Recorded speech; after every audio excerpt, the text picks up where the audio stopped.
Welcome into Season 4, Episode 1 of Around the State of a PBR Prep Baseball Alabama podcast. We've kind of toyed with when we're going to get started, and I think the last couple of years kind of start around this time. It's kind of that perfect time to start where, we run our preseason events in the early January and then kind of have this 3 to 4 week kind of period where we can catch our breath before the high school season gets started. And no better time to get started now where we, recap our preseason events. Doing this podcast is, one of my favorite things that we do. Going live at the start of every week. Just looking forward to the spring. Had a big preseason. And we're going to touch on a few of the players from each event and kind of, begin to shift the focus to the high school season. So without further ado, David, how you doing? Man, I'm doing great. How about that intro? That intro is pretty sweet. Last year. Yeah. And in case you haven't noticed, over the last half a year, 4 to 5 months, we have undergone a completely new branding. We are some of you may or may not know this. You'll hear us probably have to correct ourselves. We are no longer Prep Baseball Report. We are simply Prep Baseball. We have rebranded our logo and everything that comes along with what we do. And, we'll talk about that here in just a little bit. But yeah, man, it's getting that time. It's a running joke about the weather. And obviously this week's weather has been abnormal. 7-8 inches of snow at Orange Beach and Gulf Shores and down in the Mobile area. Usually, where I live in North Alabama, we'll get 1 or 2 of those a year. Not that big, but we'll get a couple snow events. But coaches do a great job of just you got to deal with adversity and you got to plan on the go. I'm sure it's been a challenging week for coaches and players alike with the first real week of practice getting started. But man, it's going to be here before you know it.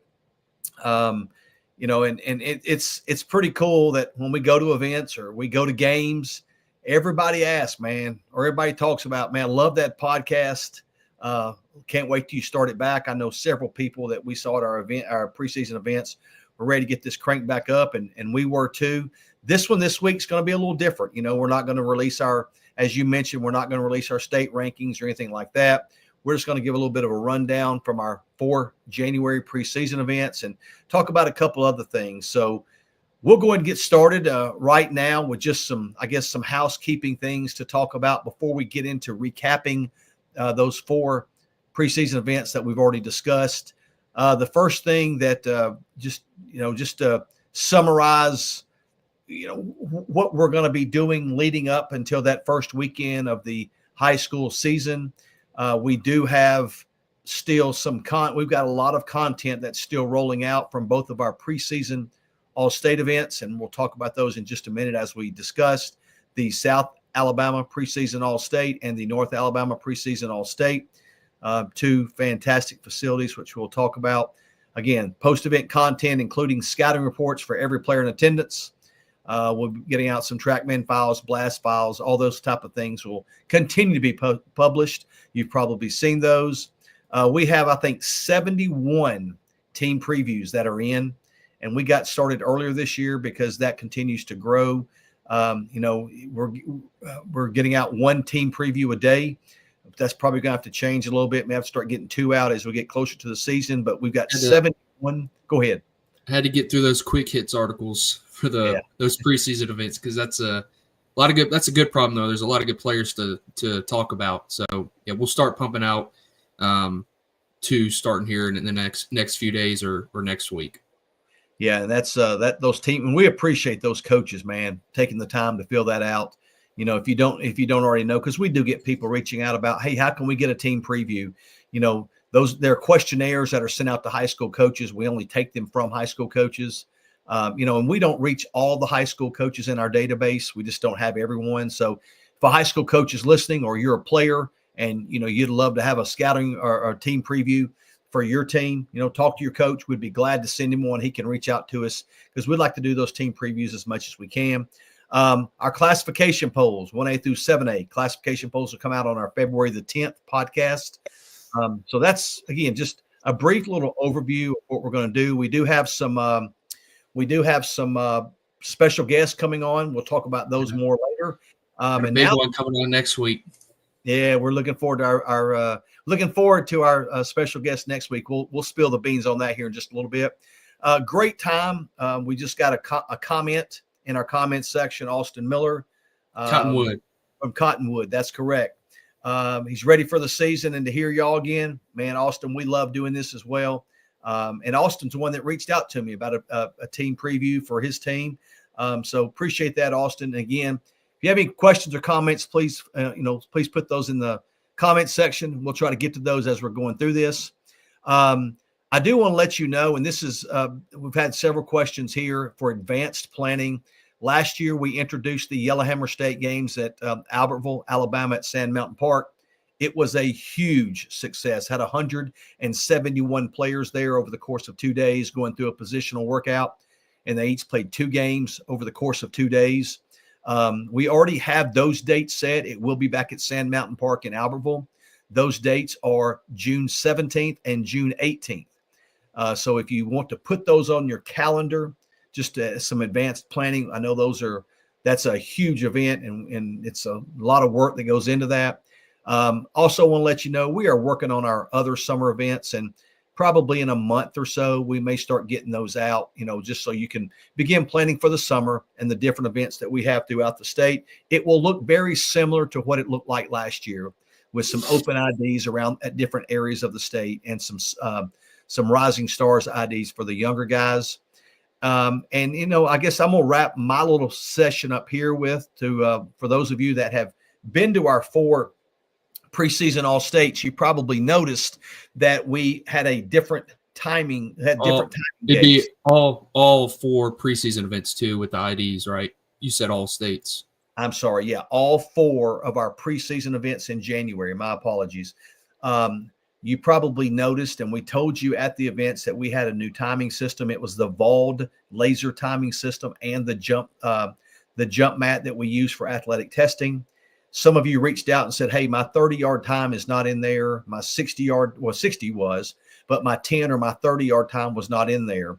I actually had a question, had an email yesterday from a parent asking about that. And I told him that we were told that was supposed to be done within the week. Well, Austin texted me about 2 hours ago and noticed that the Vald timing system, the Vald times, the laser times, the 10 and the 30s are now in the events and in your profiles. And I think I was looking, I think some of the times haven't made their way into the event. Like I think Leighton Pohl, who had the best 30 at the North preseason, I'll say I didn't see his time when I looked about an hour ago.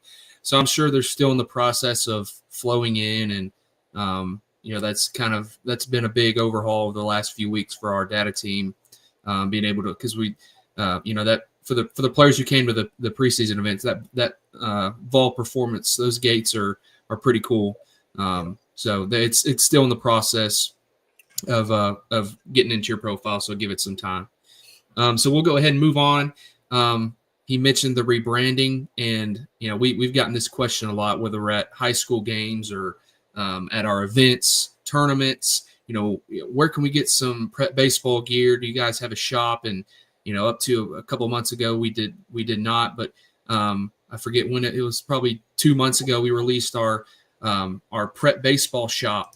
So we're both sporting some new gear. We'll go ahead and got the Waffle House at the prep baseball with the Waffle House. It's a good looking piece that I got off the shop, and you've got yours as well. So there's the website right there, shop@prepbaseball.com. Got a bunch of hoodies, t-shirts, hats. And this is just kind of the first rollout of the website. There's going to continue to be, a bunch of apparel, a bunch of gear to be added, and some pretty sweet designs, especially that lid you got on. But I'm gonna show my hair while I have it. So is that an indirect shot? Is that an indirect shot at me? I guess not at all. You don't have hair.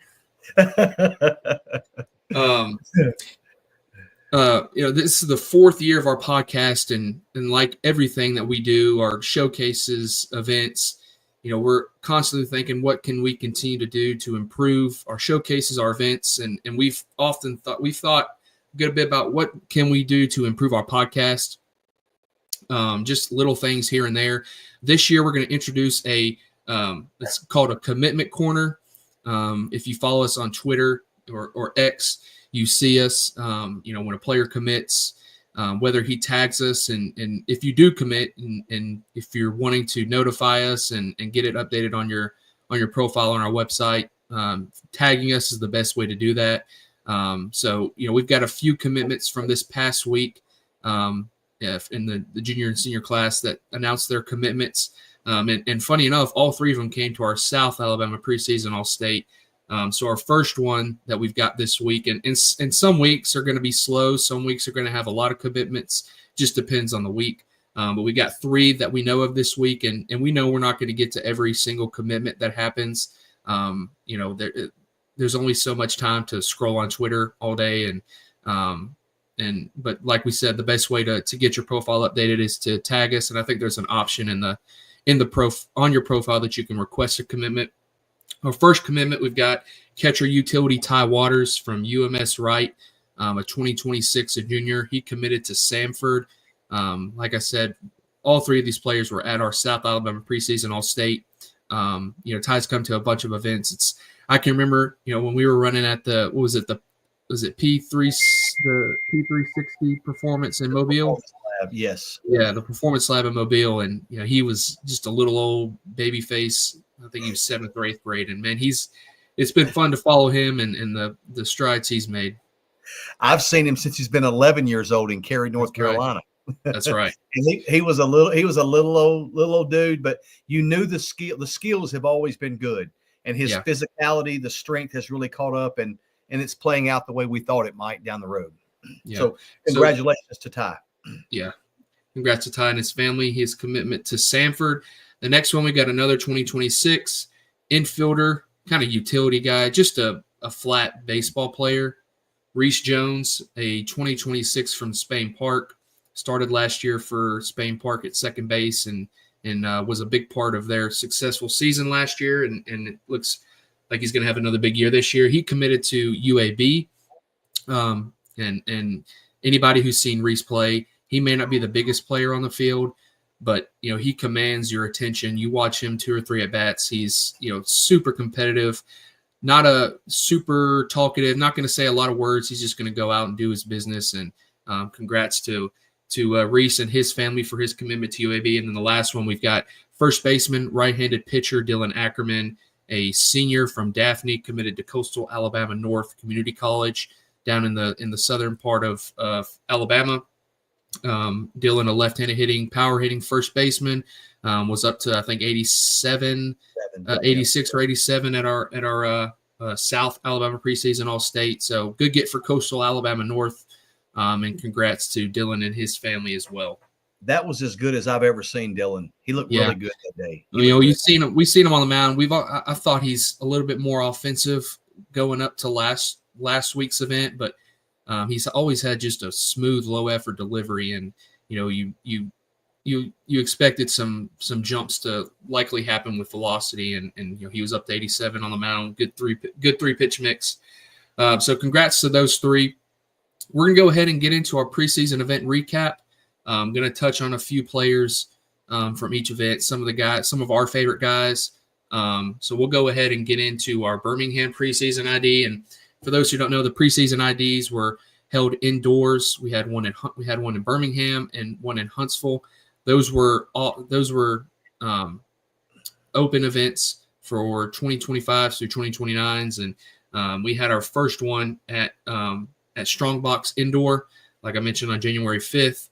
Man, what a facility! First off, for Strongbox Indoor, you wouldn't believe there's a baseball facility in there or a basketball court, but that's a pretty big time place. They got it going on there. So we're appreciative for them allowing us to come in and run our event there. Probably one of our, I think we said after the event, easily one of our best preseason IDs. High level names that were signed up. I'll start it off with Grant Hill, the number 6 prospect in the 26 class, a former future gamer. right-handed pitcher from Chelsea, just a flat arm barn that Chelsea's got this year, and we'll talk more about those a few of the pitchers for the Hornets. But looking at Grant, he's a 6'4", 190-pounder. Like I mentioned, he was at the Future Games. He's personally one of my favorite arms to watch pitch.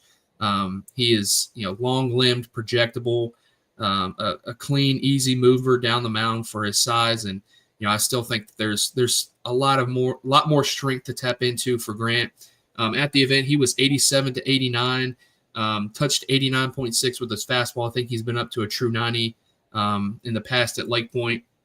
Has a two-pitch has two secondary offerings, a 75 to 77 mile-an-hour slider, a little more slurvy shape, but is a really good pitch, and then his changeup a lot of these pitchers have a changeup that they don't really use much. Mostly fastball, curveball mix, but Grant can really use his changeup. I remember watching it behind the plate at the Future Games, and Mississippi had a bunch of left-handed hitters, and he was just turning over changeup after changeup, getting swings and misses. So it's a true three-pitch mix, starter build, a lot to like with Grant. Our next guy we've got, and this is in no particular order, we just went down the list of the players that were in attendance. You've got catcher Parker Daniels, a 2026 catcher out of Briarwood Christian. I think he's been to 3 events over the past 6 to 8 months, and man, he's continued. I think he came to the fall games in the fall. First saw him at TPL. That's right. Yep. So this is his 4th event. So he came to that one at Rickwood. Came to our fall games, was better. Came to our border battle, was better. And then kind of culminated with his performance at the Birmingham preseason ID. He's 6'1", 211 pounds. He's a quality defensive catcher, but you're going to get that bat in that lineup. That right-handed bat's the carrying tool right now. It's physical. He's got juice to all fields, and his exit velocity was 100.3, which is one of the better ones from the event, obviously. So a lot to like with Parker Daniels. I'll let you take the lead here. Go ahead and shift into Aaron Bailey, if that's good with you. Absolutely. As he mentioned, another former Future Gamer from this past year, 2026, Aaron Bailey. And I think it needs to be said, at our preseason IDs, we did not do defense simply because we did not have space for either one of them. So we're not going to be talking about any defense with these two from the event, these two IDs, because there was no defense there. But we ran instead of the 60-yard, we ran the 30-yard dash because we were indoors. Right. Ran the 30 instead of the 60, again, for space limitations as well, due to space limitations. Aaron Bailey's a name that we've known, a physical. I mean, if you drew up what you want a baseball player to look like, man, it's pretty close. 6'3", 221 pounds. He's the number 18 player currently in our 2026 rankings. He's going to be a big cog for McAdory this year, and he has been already. He's hitting the middle of their order for 2 years. I know at least last year, and I'm sure he'll be right there plugged in the middle of it again. Good runner. I can't remember exactly what his 30 time was, but I think it was sub-4, maybe wrong. I think it was like 406, but he's been sub-7 in the 60 before. Yeah, at 6'3", 221 pounds. And then, as you mentioned earlier with Parker Daniels, man, the bat plays for Aaron Bailey. He's also an arm that'll be in the upper 80s as well. He did not throw at this event. He just hit and did the athletic testing. But he had the top exit velocity at the event. At a 104.8 exit velocity. And, he shows a mostly pull side approach. He's that big physical right-handed hitter that sort of seems to get up on the plate and really tries to, elevate and celebrate, I guess is the right wording. But I'm not saying he can't go to the backside or can't go back up the middle, but he has, he showed mostly a pull side approach that day, but with plenty of juice to leave any park that he'll play in this year. The next one, man, I'm not so sure that he didn't have as an impressive day as anybody there. A young one that we've known about, Drew Jackson III. He is a 2028 grad. He's a former JFG from not this past summer, but the year before. He is currently ranked number 4 in the 2028 class. He's an outfielder, left-handed pitcher. And when Drew walked in that day, I think the first thing I said to him was, man, you've gotten bigger. before he ever did anything. And then when he went through that, when he got on the mound, it was obvious that strength has parlayed into the baseball field for him, because his numbers have continued to take a jump. I think you and I sort of disagreed maybe a year ago. I liked him on the mound more. I think you liked him more as a hitter. Yeah. But after seeing him at Strongbox, I think he's a definite two-way threat. I still like him on the mound. On the mound, he was, from the left side, he was 85, 86, upwards of 2,500 spin. Showed three different secondary offerings, a curveball with really, solid 1-7 shape at 75, 77, 2,300 spin. The slider obviously was a little bit more firm at 77, 78, and more of a power breaking ball. The spin rate was higher than the curveball, which it should be with that higher velocity, 2,500 spin rate. And then the changeup, man, he really showed an effective changeup that can really disappear from right-handed hitters. That was 78, 79. And he was also 95-4 off the bat. So, man, Drew was really, really impressive that day. I think he's plays quarterback on the football team as well. So good day for him. And so I'll turn it back over to you. Yeah. I think he's got a real hit tool, but if I needed to win, I would, be very confident in giving him the ball and letting him go. And I think he's just a winner, multi-sport player. Go ahead and get into our next guy. We've got Jackson Price, a right-handed pitcher, 2026 from Chelsea. We talked about Grant. A bunch of other guys, big time. They've got a real chance on the mound this year with the arms that they're bringing back. We talked about Grant being that 6'4", 190 pounder. Jackson's a little bit different, has a smaller frame, strong lower half, power fastball guy. He's 87 to 88 at the event. Two distinct breaking balls with a curveball at 70 to 71, more 11.5 shape, and a firmer slider at 75 to 76. Both work well off each other and the fastball, and then rounds it out with the low 80s changeup at 80 to 82. But he kind of looks like, probably going to be, would probably think with the arms that Chelsea has, kind of being a back end guy, a relief guy. He seems like he's got a bulldog mentality. Go ahead. Could you say a little bit Andrew Floyd like? Yeah, a little bit. Yep. Yeah. But yeah, Jackson, kind of fits the mold of that bulldog. And we just saw him in a bullpen, seen him in a game setting, and maybe different, but kind of seems like that, shorter right-handed pitcher, a lower slot, a shorter slot that is deceptive and gets on hitters quick, and he's got a power fastball. So he's another arm to add to the stable for Chelsea this spring. Our next guy, and you may disagree, but his name is Jack Pritchett, right-handed pitcher from Demopolis, a 2026. Unknown. A virtual. I think he may have come to an event over the past couple of years, but was a virtual unknown for us. But he was 6'2", 180 pounds, high-waisted, lean, projectable frame. He was 85 to 86, topped at 86.6. So he's got the fastball. It's got natural arm side run to it. Average 2,300 spin rates on the pitch as well. And that's just that arm side run taken off to the arm side. Has a mid-70s slider that has good shape. Will continue to get better as it firms up, and then rounds it out with a 76 to 80 mile per hour changeup. But long, 6'2", 180 pounds. There's still strength to be added. Working in the mid 80s and a good slider. It looks like he's poised for a big spring coming up here for Demopolis. I'll let you go ahead and get it. And this is, I think, one of your favorites from the preseason, Haynes Bridges. Yes, it was. Haynes, I believe, came to I don't think Haynes had been to an event. I may be wrong. I believe this was Haynes' first event. I don't know. Yeah, we see thousands upon thousands of players, but Haynes showed up at the Strongbox indoor facility, man. And obviously, you look at him, and the first thing that you think is catcher. 5'11", sturdy, 217 pounds that he measured at. He looks like a catcher, then during bullpens, we saw him show the ability to, extend the plate, maybe steal some strikes for his pitcher, appear to be a quality receiver. Obviously, that's a very short stint that we saw him.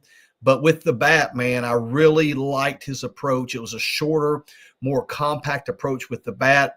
He generated some juice, but from that strong build, that stocky build that he's got, he didn't really have to work on creating juice. It was just that strong lower half. He was able to get some torque in that lower half. The ball seemed to really come off the barrel well. He was up to 94.8 that day. After that, Haynes sent in a request to come to the North Alabama event, where once again, he showed out well at the North Alabama preseason All-State that we'll talk about in a minute. And at that event, we did have catching.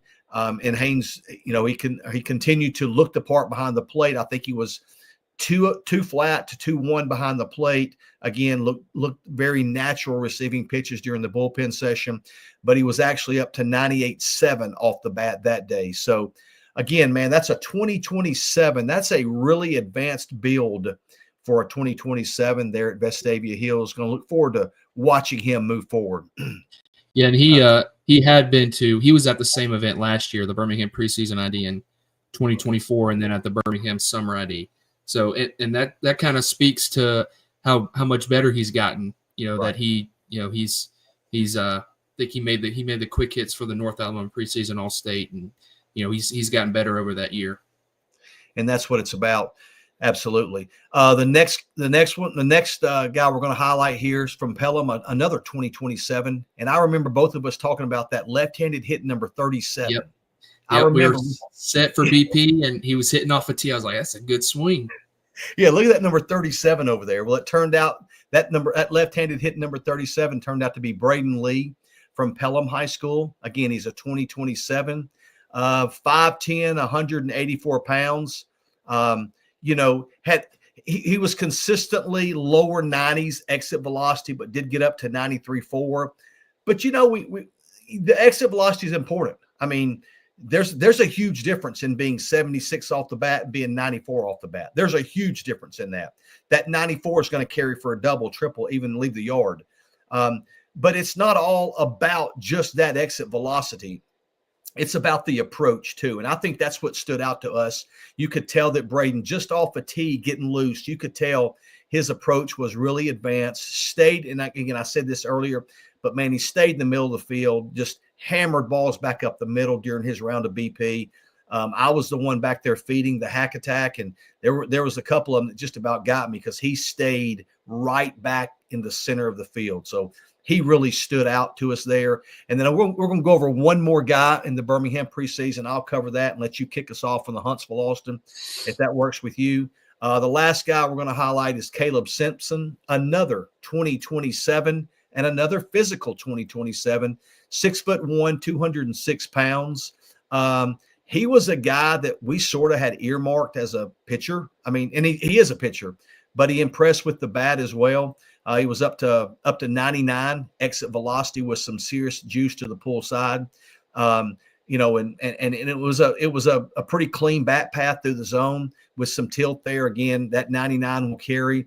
On the mound, he jumped over on the mound, was up to 85.5. He set 84.85.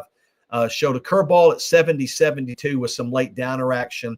And then, as we've talked about, a little firmer slider at 73.75.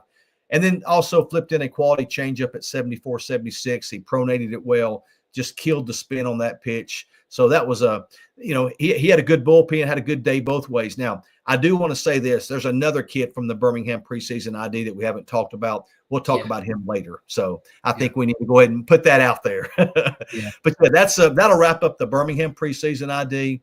Austin, I will let you get us cranked up there in Huntsville. Yeah, we got a comment. Be on the lookout for Brew Milner this year at Tallahassee.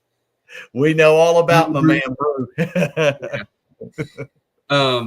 Moving on to our next, our second and final preseason ID that we had we had the Birmingham on January 5th, and then on January 8th we had the Huntsville preseason ID at Tally Performance in Huntsville, Alabama. Another big time facility. Has got pretty much all you want. If you're a hitter trying to continue to get better. They do a great job there and have a great facility as well. Took out the basketball court, so I couldn't get any shots before the event started. They've added a few more cages over there, but it's a great place. Appreciate them allowing us to once again run our event there. Got 5 guys we're going to highlight. I'm going to start off, and we've got some youngsters on this group. Starting off with the first guy, we've got right-handed pitcher. I think he's an outfielder, but we see him as an outfield now. So. Yeah, Tristan Blaylock, a 2029 from James Clemens. I know Coach Johnson has got to be super excited about his future. We saw him. He came to the Huntsville Summer ID in the summer, and I think he was low 80s. And even then, being a 2029 low 80s, like, wow. And I remember I'm standing behind the bullpen. Flash forward to the Huntsville preseason ID. I'm standing behind the mound, holding the TrackMan, seeing the numbers.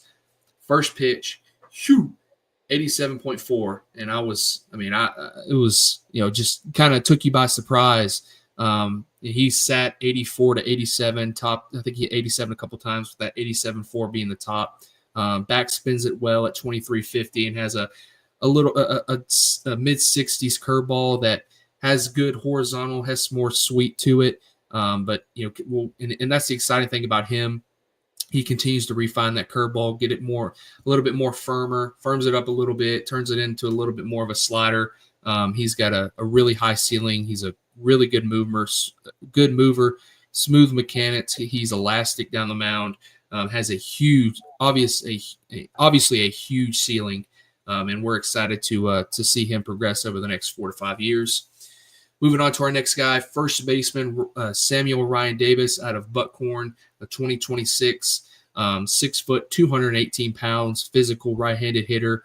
And for being such a big guy, seeing him, I think his swing is not what you would think, a guy like him stepping into the box would have. I think he's got a pretty clean swing. He controls the barrel through the zone. He can impact the baseball at a high level. I think he had the top exit velocity at the event. Obviously, he looks to lift with that strength. Looks to lift to the pull side gap. Had a 97.4 exit velocity, as I said, and he's I expect he's probably going to produce a lot of runs for the Bucks this spring. And that's a guy that has really cleaned up his body, man. I mean, he had lost some weight. He's changed his body, and he sees the benefit of that. So yeah, no doubt. I'll let you touch on this guy. Amen. The next guy, another young pup that we had at the Huntsville preseason ID, just moved here recently from Chicago. Gigi Weiss. He is a 2030. He's a 7th grader at Athens Junior High, Athens Middle School. Not sure which one it is. Yeah. Shortstop, 5'6", 132 pounds. And the last time I saw him, he was probably 5'2", 104 pounds. He has grown a lot. I will tell you, he made it on this list not because of anything other than his performance. That left-handed swing, he's got a taller approach in the box. Is more of an upright stance. The barrel really stays. He lags that barrel through the zone a long time, stays through extension, stays on contact through the hidden zone. And again, as a 2030, as a 7th grader, you have to be impressed with his approach. He's not one of these young guys that just gets up there and wants to pull. Everything is right back up the middle. Did show some juice to the pull side, but again, that approach is advanced. And I would be lying if I didn't say Gigi played for myself and Team USA in 2023 in Mexico with the 12U national team. And again, he recently moved from Chicago to Athens. But he's going to be a definite 2030. It's crazy that we're even mentioning 2030. It's crazy. Life flies by, but he's going to obviously be a 2030 that we continue to follow. Moving along, Bryce Zimmerman, a 2026 from Hazel Green, an infielder. You probably are aware we had to, due to the snow 2 weekends ago, we had to postpone our North Alabama preseason All-State in Hartselle and move it a week later. Well, because of that, Bryce was coming to the preseason All-State.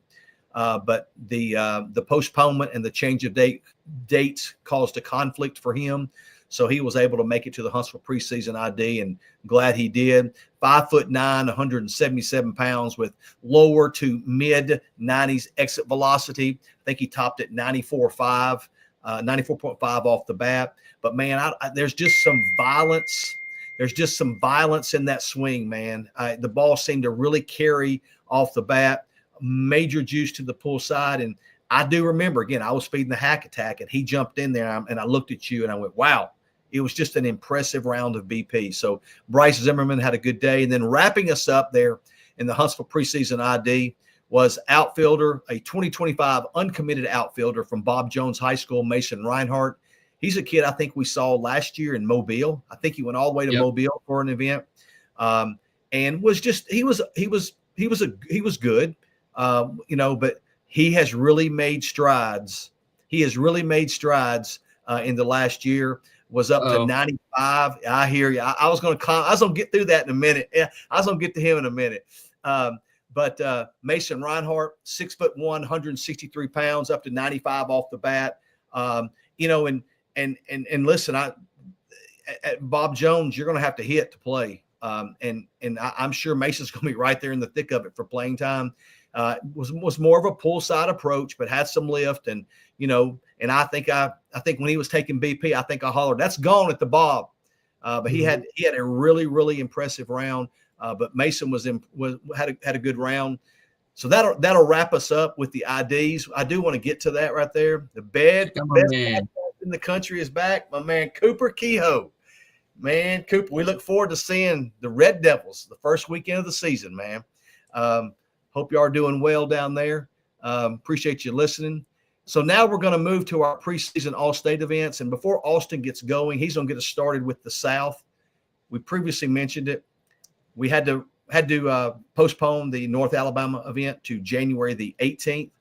That was a Saturday, this past Saturday. The South Alabama event was Sunday, June the 12th. Yeah, 12th. Yes, it was June the 12th, January 12th, excuse me. And listen, these two preseason all-states are invite only, and it's really designed for players that we've seen that are, maybe worthy of being ranked high. And you can imagine at two events like this with 80 plus at Orange Beach and 90 plus at Hartselle. I mean, it was two loaded events. So we're not going to be able to go as quite in depth here simply because we've got more players, but we are going to get cranked up in the South. Austin, I'll let you get us started if you want to. Yeah. And speaking on the South event, the North preseason all-state, man, it's always been what it is. It's, consistently sells out big time talent that we'll talk about here soon. But the South has slowly continued to get better. I think we had 75, close to 75 kids at the South event, and had it at Orange Beach Sportsplex in Orange Beach, Alabama on the 12th. Man, I can't imagine a better high school facility than Orange Beach has. Coach Hoyle there, head coach there, does a great job. Was very, very accommodative for us and allowed us to do everything that we needed to do. Had access to that awesome indoor facility and the all turf field outside, and with 80 players at the South event, we're going to utilize being able to do defense on the field and then being able to do offense in the cage, because if we wanted to do it all on the field, we'd be there till we'd probably still be there. So being able to split up defense and offense, we felt like it was the more efficient move, made the event run smoothly, and also being able to utilize the locker room for another station like grip strength, visual edge, and things like that. So incredible facility in Orange Beach. Starting off with a player from Orange Beach, we've got catcher Colton Boyd, a 2027.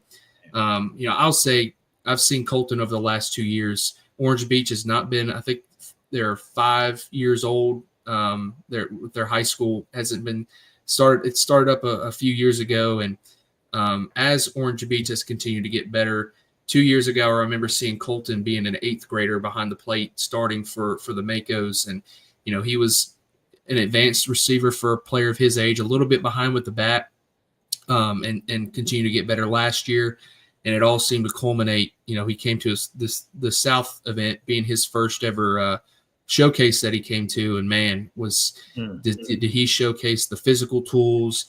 He's 5'11", 206 pounds, was 99.4 with just a strong fundamental right-handed swing, was gap to gap throughout his round of BP. Like I mentioned, was 99.4 and had a bunch of low 90 exit velocities, was 198 to 2.10 behind the plate, quick transfer, and good arm strength that worked up to 80. And I will say one thing, one of my best friends is Tanner Burns, who pitches with the Cleveland Guardians. And he has been living down in Orange Beach and training in Pensacola, but he has been at Orange Beach throwing his bullpens there, and Colton's been the guy he's been catching. And I talked to Tanner yesterday, and he couldn't believe when he found out Colton was a sophomore, because of just how polished he was, especially behind the plate, being able to receive, high level arms. So that kind of speaks to the kind of player that Colton is, and even more so than his athletic ability, his ability to, drive the baseball. He seems like a really good kid, has a great makeup, hard-nosed kid, and everything that you want behind the plate. So he looks poised for a big season.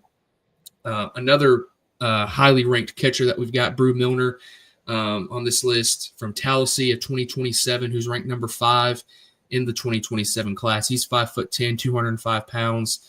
Was a fun BP to watch. He's got such physicality in his swings, generates a bunch of bat speed, and just impacts it at such a high level. Was 99.8 off the bat during his round of BP, more of a gap-to-gap approach.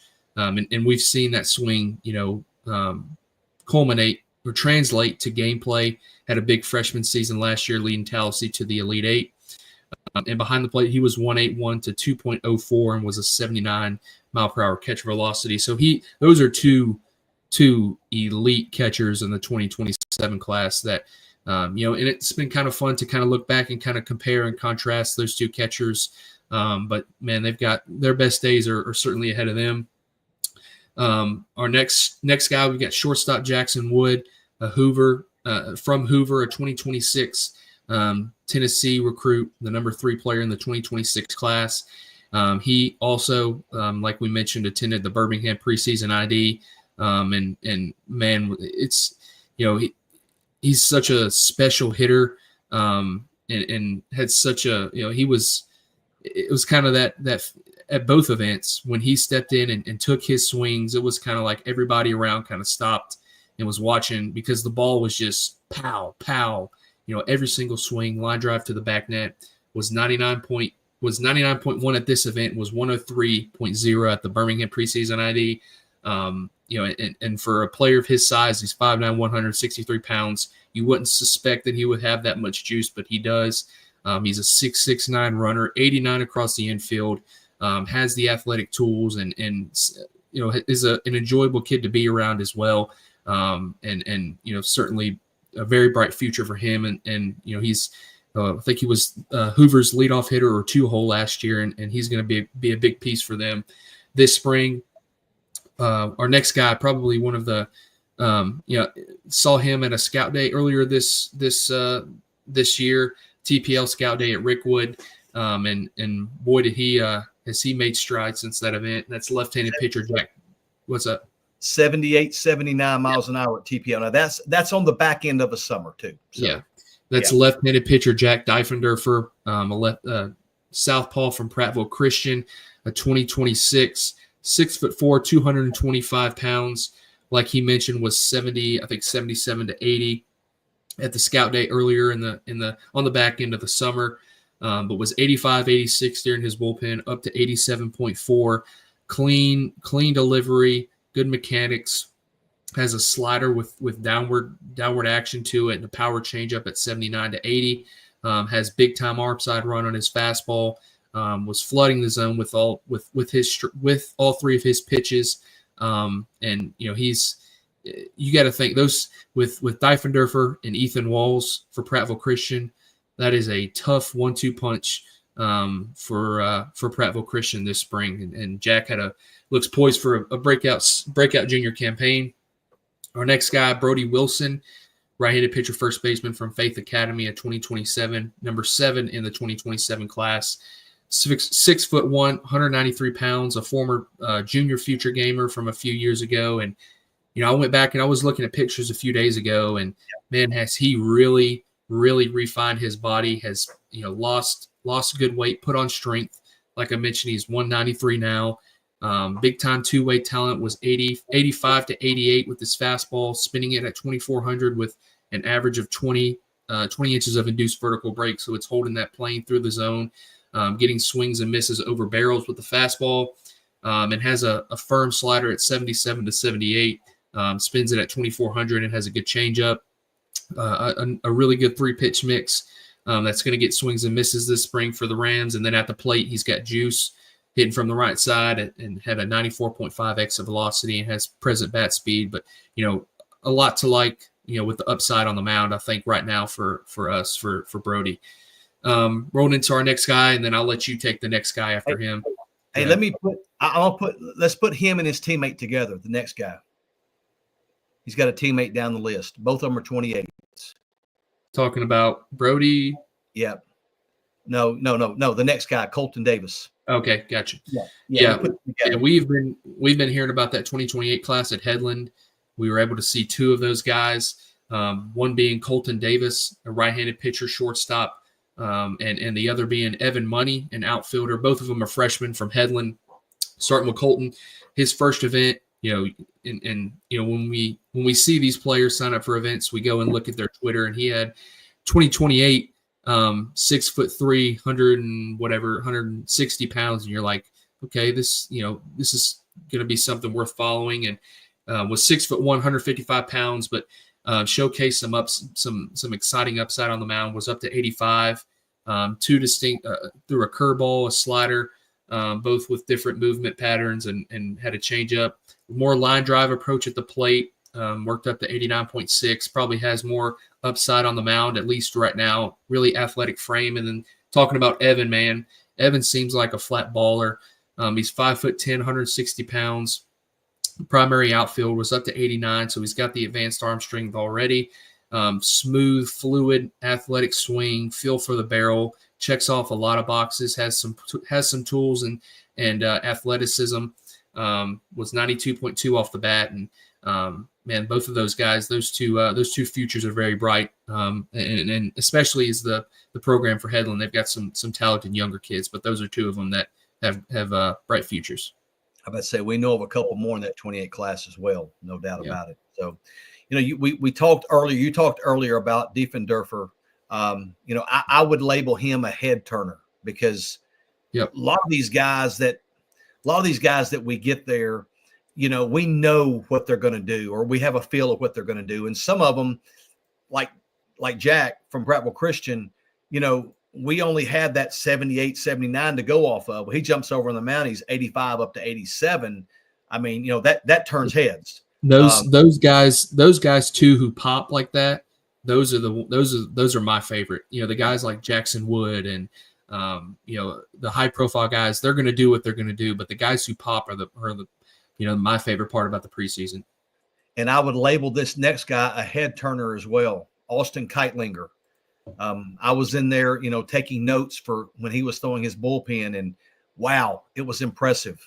Keitlinger is a right-handed pitcher, shortstop at Northside. Another young one. He's a 2027. He's a sophomore. He's very athletic. Obviously, he's a position player as well. Was a 7.05 60-yard runner that day. There was a little bit of a headwind into them that day, so they may have been a tick slower. That 7.05 shows good athleticism, good player as well. He's got some twitchy actions. 5'11", 161, but I'm telling you what, man, on the mound is where I was like, whoa, that long, loose arm, high 3/4 slot, worked the fastball 85 to 88, 2,500 spin rate, and then had up to 20 inches of induced vertical break on the fastball as well. I mean, he stayed 85, 88 throughout his whole pen. Flash the curveball at 74, 75 miles an hour, spin rate at 2,400. The slider was 74, 75, about the same miles per hour, but obviously the curveball showed a little bit more depth than the slider did. And then he turned a changeover up at 76, 79. But again, man, that was a guy that I'm not saying I wasn't expecting it. I just didn't know we would see that. And boom, it popped quickly.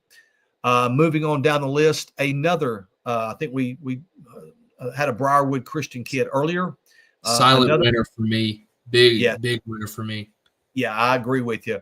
Houston Hartsfield, a 2026 from Briarwood, 6'2", 167 pounds. Well, you can hear from that 6'2", 167. There's still a lot of physical development that will take place in that body.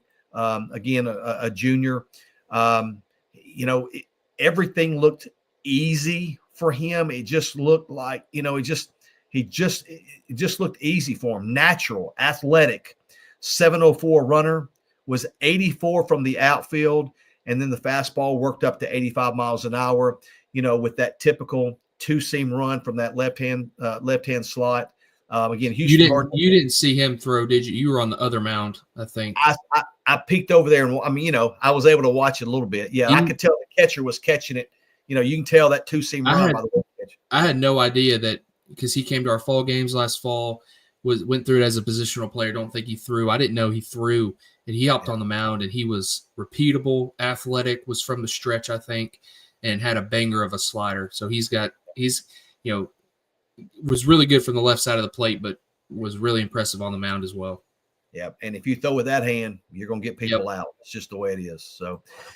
So three. I'm going to get this last one. I'll let you finish us up with the three from the South Alabama event. A kid from right there next to Orange Beach and Gulf Shores, QB1, Judd Harris, quarterback, outfielder for the Dolphins, or excuse me, infielder. I apologize.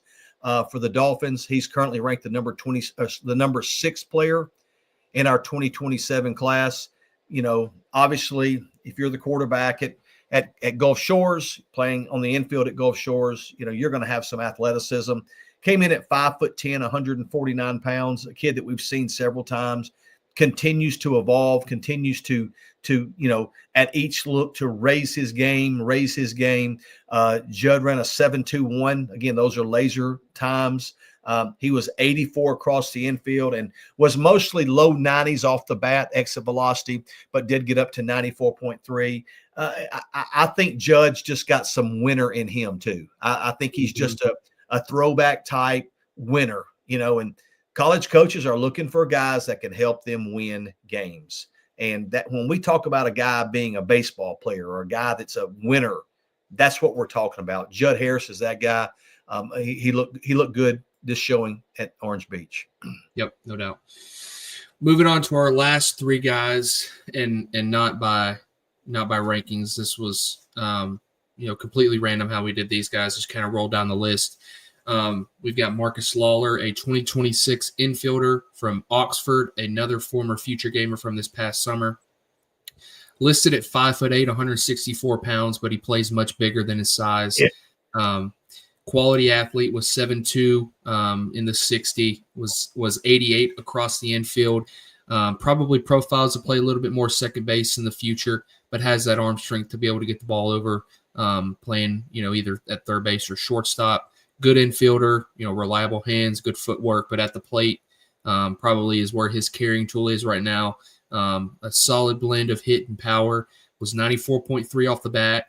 And I remember his BP was just consistent. He's got that upward tilt, looks to impact, has a strong lower half. And he's, it was consistently, barrel after barrel to the pull side gap. And he's really going to hit this spring and is going to be a vital piece for the Yellow Jackets. Our next guy, shortstop, Braylon Nelson, a Florida State recruit. Yep. Mm-hmm. Shortstop, Braylon Nelson from Lighthouse Christian in Florida, a 2026, like I mentioned, Florida State recruit. Towering 6'5", 217 pounds, has physical strength, but is a much better athlete than you would think. Being 6'5".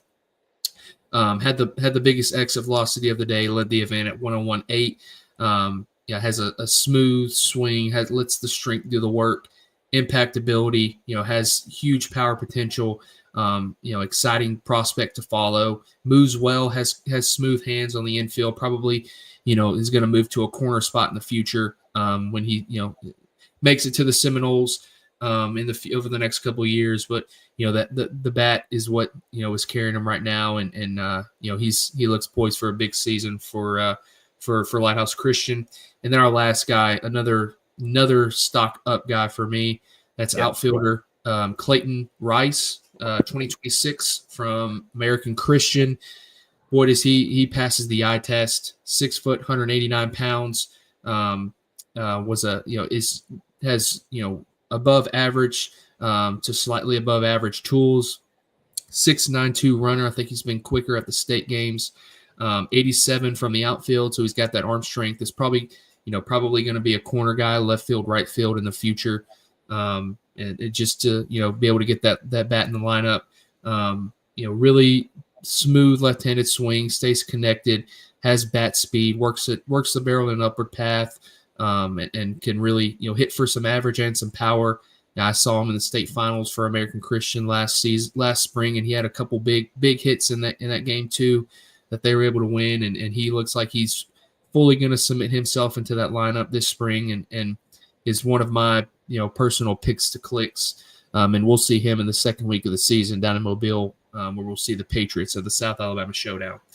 So that wraps us up. Like he said, there were we could be here for forever talking about players from these two events, but we've got lives outside of this podcast, so we're gonna move on to the North event, our final preseason All-State that took place this past Saturday, January 18th. The North Alabama preseason All-State at Hartselle High School indoor at Hartselle High School. We've run on, what is that, 3 or 4 years? 3 years that we've had the 3, yeah. 3 the past, I think it's 4 actually. 3 or 4 Maybe. years, being able to run, and it's another big indoor place. They've got weights down the side. They've got a full turf, kind of, don't want to call it a complex, but they've got, full turf out in the middle. We're able to do defense, kind of split the facility in half, do defense, and then the cages on the other side doing offense. So able to bang it out and run it in an efficient manner. So appreciate Hartselle for hosting us once again. Starting off, how do you not start off with the Barnett brothers? I told we were on the way back. I forget when I was up in Huntsville a few days ago. We said we're going to do this podcast, and you said, what are we going to talk about? And I said the Barnett brothers. So we'll lead off with Caleb. Obviously, a household name in the state. Moved from Pennsylvania a couple years ago. Third base right-handed pitcher from Mountain Brook. He's the number 1 player in the 2025 class, committed to Alabama. The loudest round of BP we've ever had. Easy. Yeah. He it's another one of those rounds where you kind of just stop and everybody, even on the defensive side, it was just barrel after barrel. Lifting balls to the pull side was 109 off the bat. And again, I was holding the track man, and I was sitting by you, and I saw the 109. I think I said, oh my gosh. And after that, it was 107, 107, 104, 107. His average exit velocity was 104.3, max distance at 418. Just an outlandish round of BP. Keeps the barrel in the zone and has tons of bat speed and quick hands. And he's 6 foot. He's 6'6", 220 pounds. Has an athletic swing and is going to continue to hold strength in that frame. He's going to be at the Super 60 here in a couple of weeks, representing Alabama, as is Eric Hines, the number 2 player in the state. So we're really excited about those two going up to Chicago. But man, Caleb, what a way to get your senior season started. He was really impressive, and he's also a two-way player with some ability on the mound. But man, it's an impressive round of BP from Caleb. Moving to his younger brother, Paul Barnett, a 2027 shortstop, right-handed pitcher from Mountain Brook. Last year, the preseason Birmingham preseason ID, Paul went through the workout as a positional player and a pitcher. And, we've seen Paul for a few years now. And, man, he is out of any player in the state I can remember for the past 3 or 4 years. I can't remember a player making as much of gains and strides and just continue to develop as Paul has. I had only seen him throw once up to this event, but his consistent self at the plate. We've seen him be able to perform with the bat in game at previous events. He was 102.5 off the bat. I think he had an average bat speed of 83.5 and a max of 87, which I don't think I've ever seen an 83.5 average bat speed at any event that we've had. That's plus bat speed and quick hands. He was, like I mentioned, 102.5 off the bat, averaging 97.5 with a smooth athletic swing. Stays connected well, and then hopped on the mound, was 90 to 91, touched 92.3, showed feel for spin, athletic delivery, and you just hear the athletes, the shortstops who pitch. I mean, Paul's just an absolute athlete. He's going to excel at everything he does on the field. Was a starting shortstop for Mountain Brook last spring, and he's only gotten better over the past few years, and that's those Barnett brothers. That's going to be it look like they're going to have a big time spring this in 2025. So excited to follow them. Our next guy, Hunter. Second most impressive BP round to me. Yeah. Yep. First baseman, Hunter Elmore, a 2028 from American Christian. In the first 2028 rankings, we had Hunter ranked at number 3, 6'2", 238 pounds. And when you see Hunter, and kind of going back to when I talked about Samuel Ryan Davis, those bigger guys who you would kind of look at and see and think, he's probably just taking daddy hacks, trying to pull the ball to the pull side, doesn't have a true approach. Hunter has that ability to drive the ball to the pull side, go gap to gap, but he really does. I mean, he has a hit power tool as well. It's just an advanced right-handed bat. Just easy pop off the bat. Was 98.1, average 95.4. Just consistent barrels, left center gap, right center gap. Just an impressive round of BP that we were able to watch. Our next guy, and then I'll kind of turn it over to you. Hey, I will say this: when he was hitting, I remember a bunch of the guys around us were like, "That's a 2028."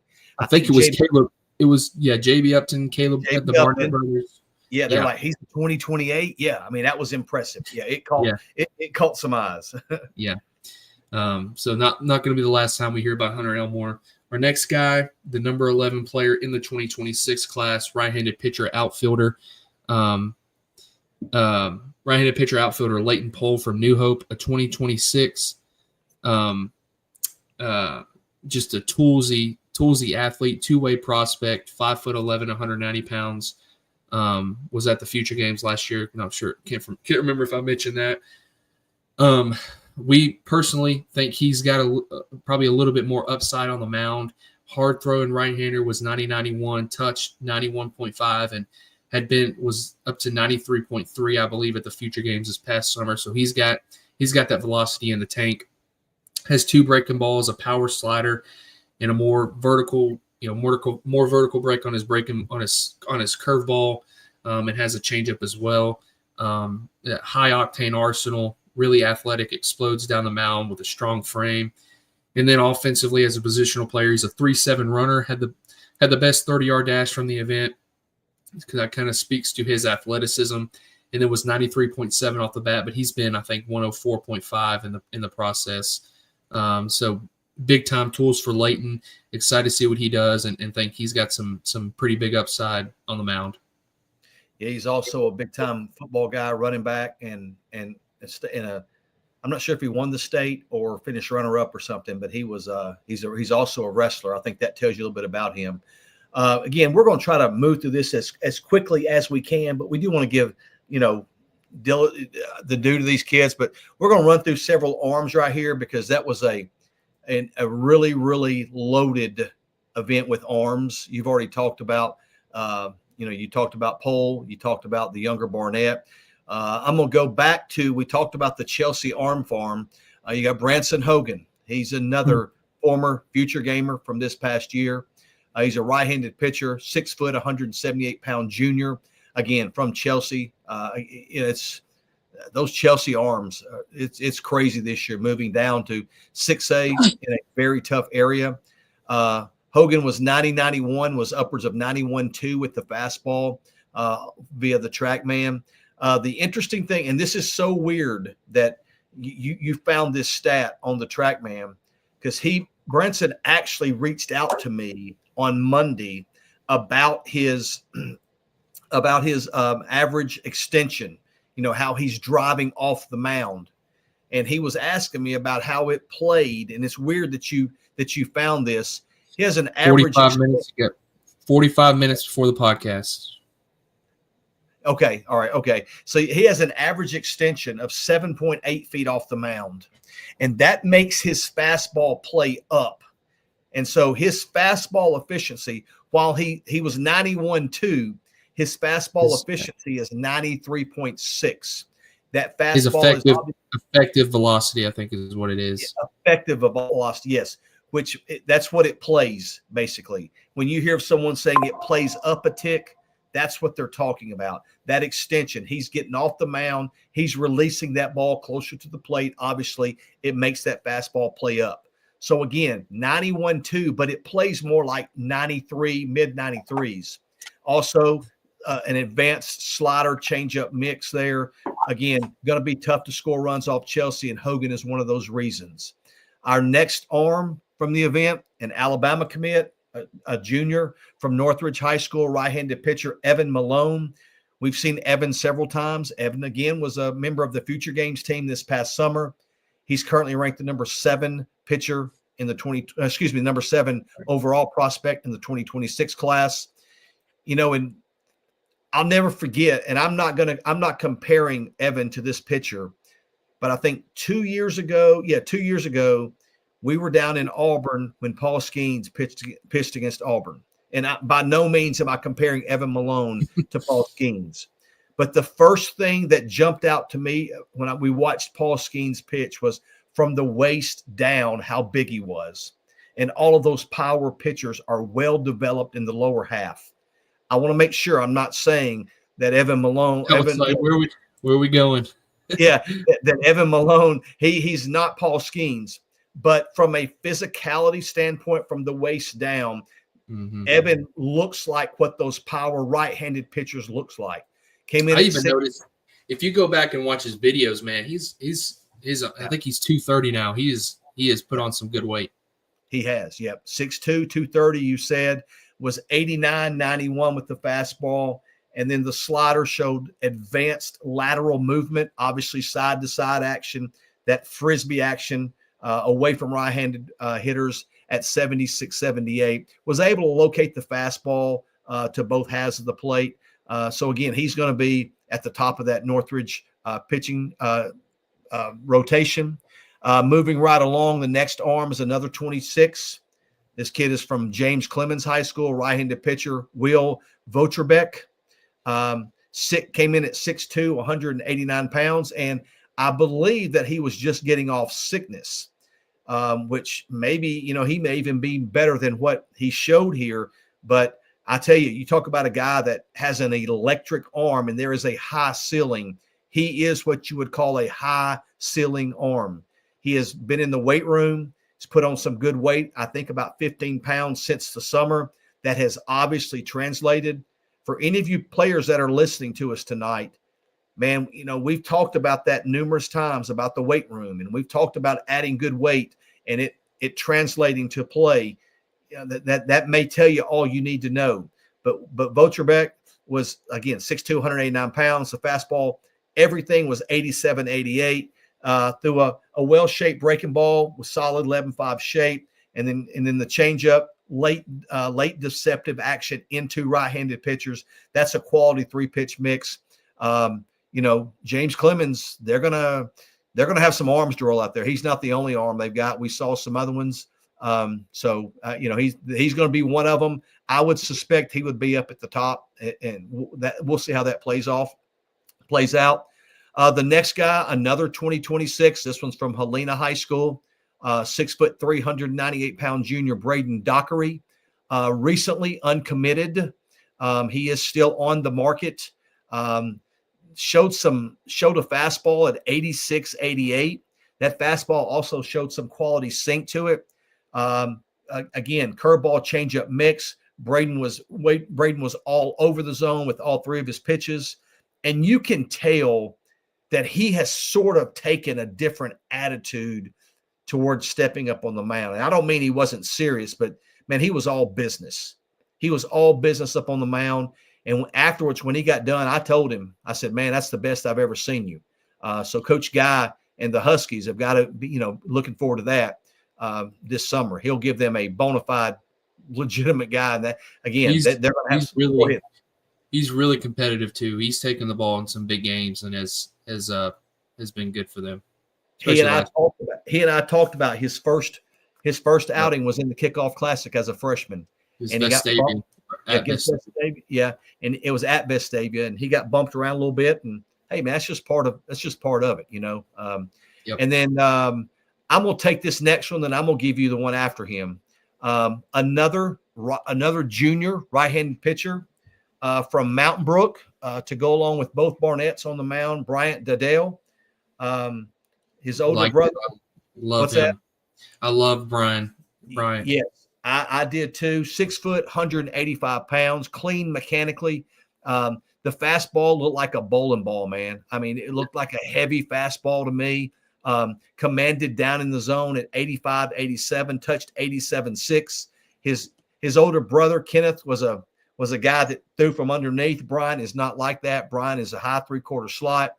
Again, up to 87.6, 2,300, mid 2,300 spin rate, 21 inches vertical break, with some late life. And again, showed solid secondary offerings as well.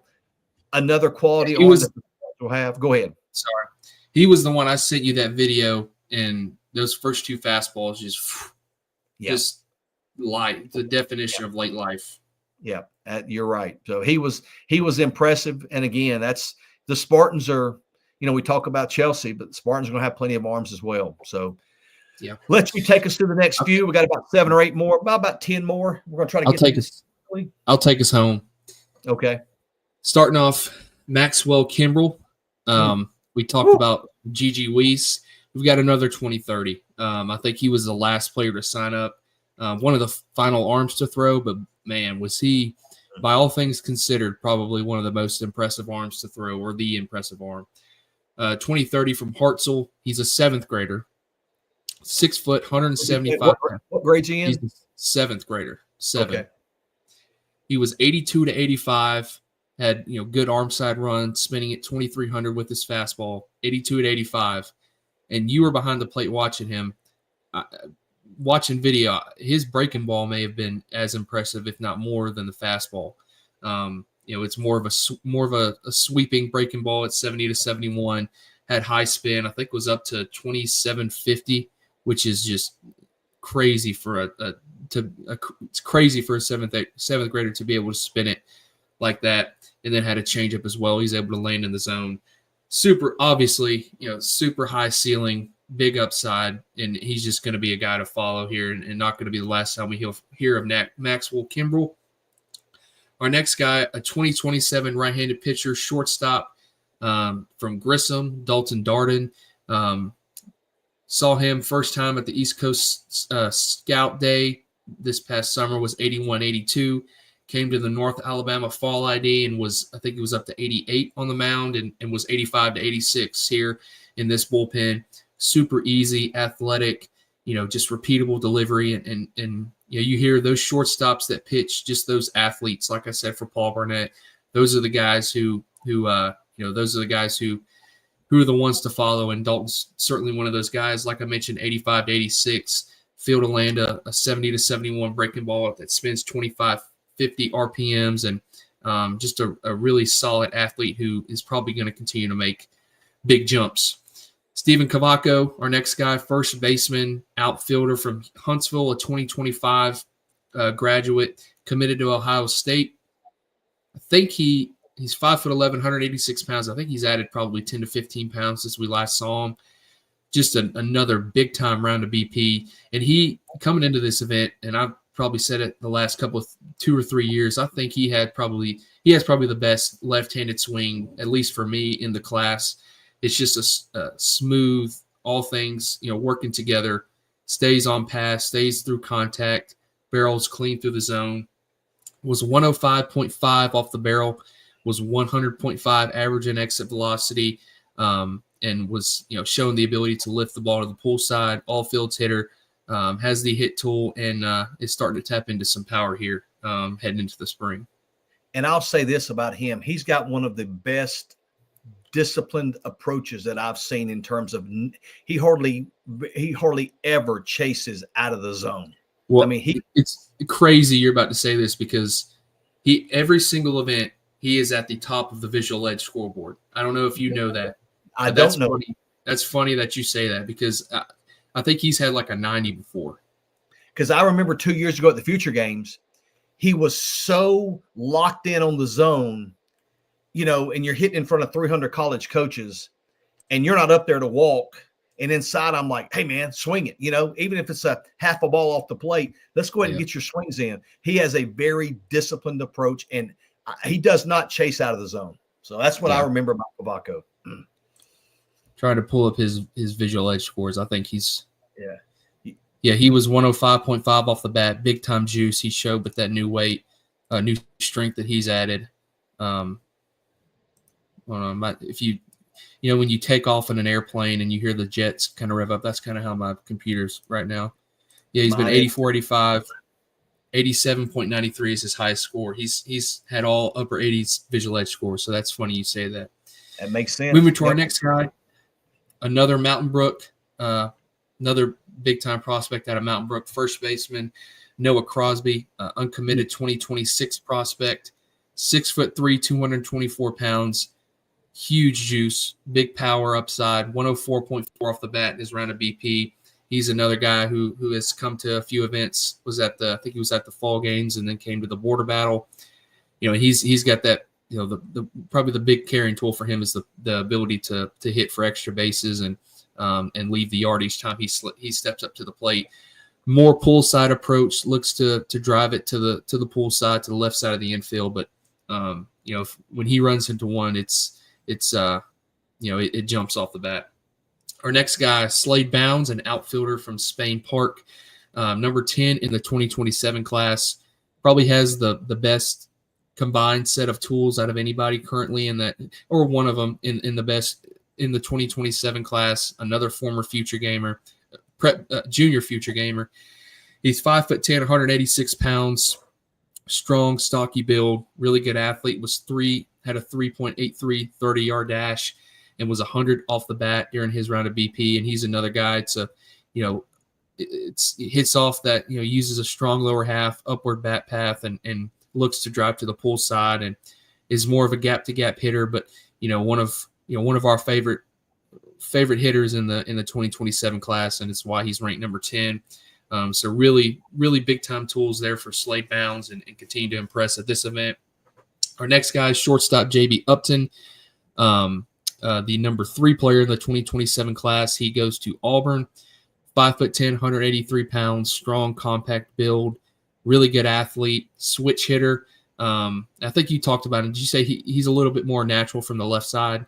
Yeah, I think so. Yeah, just watching him, didn't you ask? I think he's I think he started as a left-handed hitter. Yeah. I talked to him at the event about it. But whenever I see switch hitters, I always like to see what do they look more natural, and he looks more natural from the left side to me. That's just my thought. But that's not sliding his right-handed swing. I think his highest exit velocity was from his right-handed swing, but which was 99.0. But he's a good athlete, 3.91 runner in the 30-yard dash, has been sub 70, running the 60 in past events, 87 across the infield, 85. I think he went through it as a dual position player, went through the outfield, was up to 85. He's a versatile defender, can play multiple positions, but the hit power tool. He's also got a quality set of tools, and he's got a bright future ahead in the 2027 class. You hear of players having it. JB has it. Yep. He's got it. Yep. Our next guy, infielder, Andrew Petrock from Pelham, a 2026 grad. I think he's ranked in the top 30 in the 2026 class. Kind of like Marcus Lawler, going back, talking about Marcus Lawler a few, probably 10 minutes ago. He's 5'7". Petrock's 5'7", 161 pounds, but you would not, he has real juice from the right side of the plate. Consistent, repeatable swing, stays compact, stays short throughout the swing. Was 98.6 off the bat during his round of BP, and averaged 94.3. I mean, it was just laser show, consistent back net, barrel after barrel, really impressive round of BP. And if there's one guy who that swing translates to in game, it's Petrock. We've seen it over the past few years. He's got a real hit tool that translates to in game, and another quality guy to get eyes on this spring in the 26 class. Our next guy, shortstop Charlie Maniscalco from Oxford, a 2027. One of the better players from the junior future games 2 years ago. I think he was hurt for most of last year, and he looked more than back to full strength at this event. 5'11", 174 pounds, has continued to fill out physically, and that had one of the smoother, cleaner left-handed swings from the event. Strong top hand, has bat speed, can turn the barrel with good intent. Was 98 off the bat and averaged 95.1. More line drive approach right now, and all fields hitter, but should continue to tap into some power as he continues to develop and add strength. You took my words from me. I was going to tell you, I remember his round thinking just tilted line drives there. There were a ton of tilted line drives. Yep. Check that out. Our man, look at there. Alex Armand. He's the state director for prep baseball in Louisiana, man. Hey, go tune in to Bayou Buzz. I'll throw in a little Bayou Buzz little pub for them. They do a podcast as well in Louisiana. Hey, Alex, you may want to hang around about 5 more minutes. We're going to release who our guest is next week in just about 5 minutes.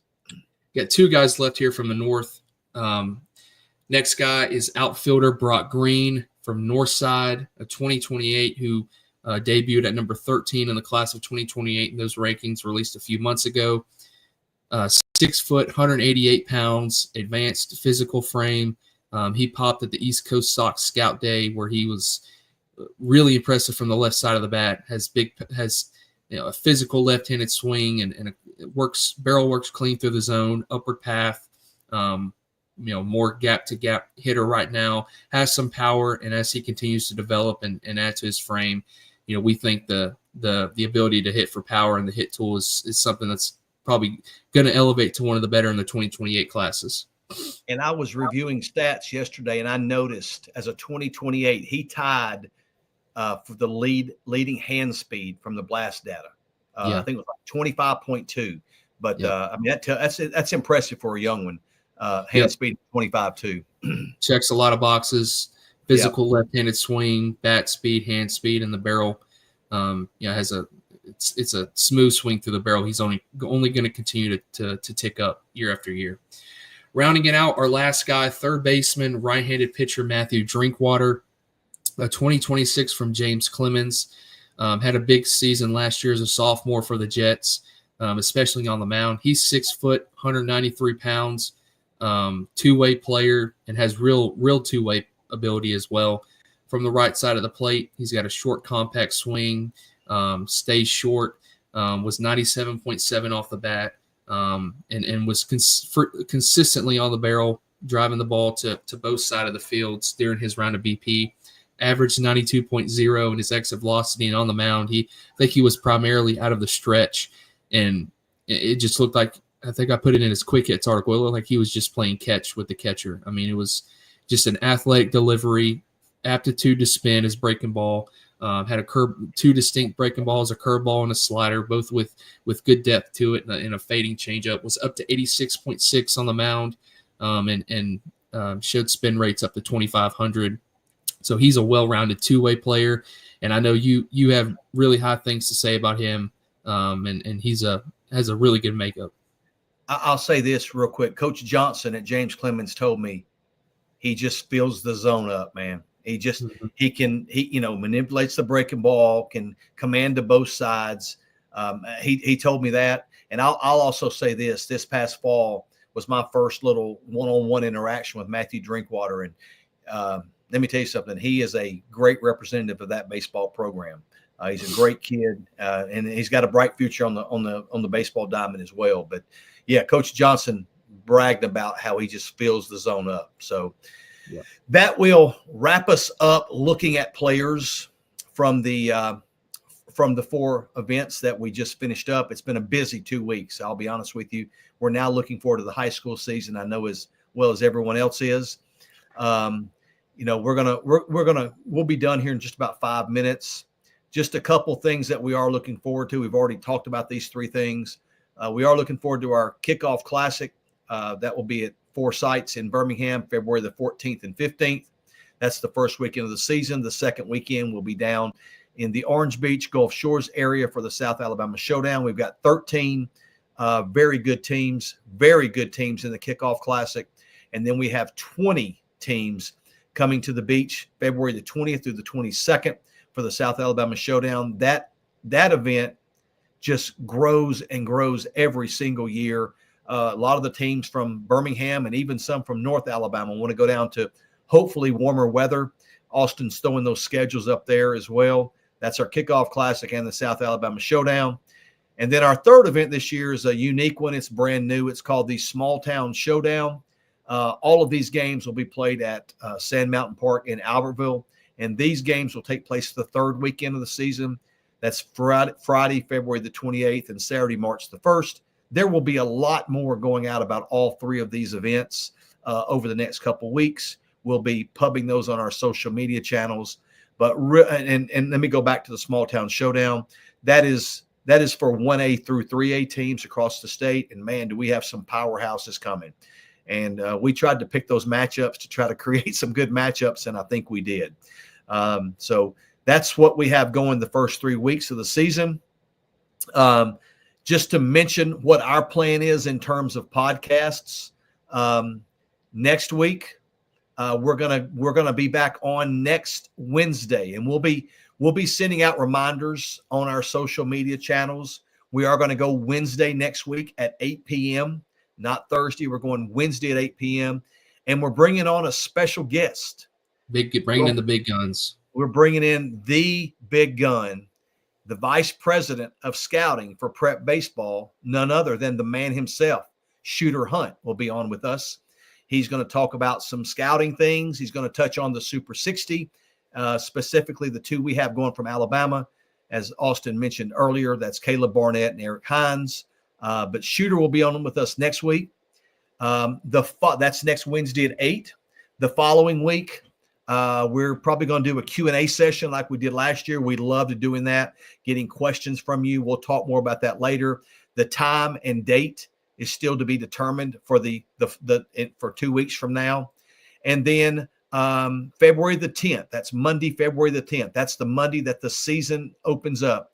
We'll be having our normal podcast, I guess you can call it, where we'll be releasing our classification polls and just getting prepared for the start of the season. So that's what's coming up over the next 3 weeks in terms of podcast. Again, it'll be put out on our social media channels. You'll have plenty of opportunities to see when it's going to be. But we are really looking forward to having Shooter on next week. He always brings a lot of energy, and it's just always good to talk baseball with him. And we go ahead and kind of do.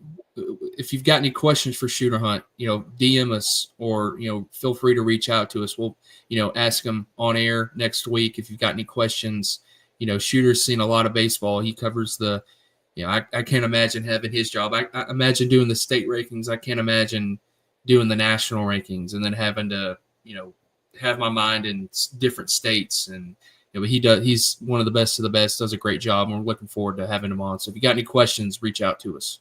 He's a good dude too, man. Really like talking with him.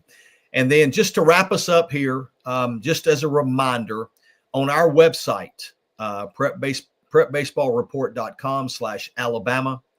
Up at the top across the taskbar, there is a tab, I guess you can call it, labeled AHSAA. And that's where you can go and click, and you can find everything relative to what we're doing with the high school season. Right now, you can see all of the team previews that we've already gotten out. Again, we have many, many more to get out before the high school season begins. And then we've also went ahead and put those 3 high school events under that tab where you can go see schedules, what's going on. And then as we get into the season and we do our scouting blogs during the week, those will populate there as well. Again, that's just a good little bookmark for you, because everything that we do with the high school season beginning here in a couple weeks will be right under that tab. So, Austin, man, that's all I've got. If you don't have anything else, we appreciate all of you jumping on for season 4, our first episode. We're looking forward to getting this thing cranked up, looking forward to the spring, and we wish all of you the best, and we will see you next week. Thanks again for jumping on. Take care.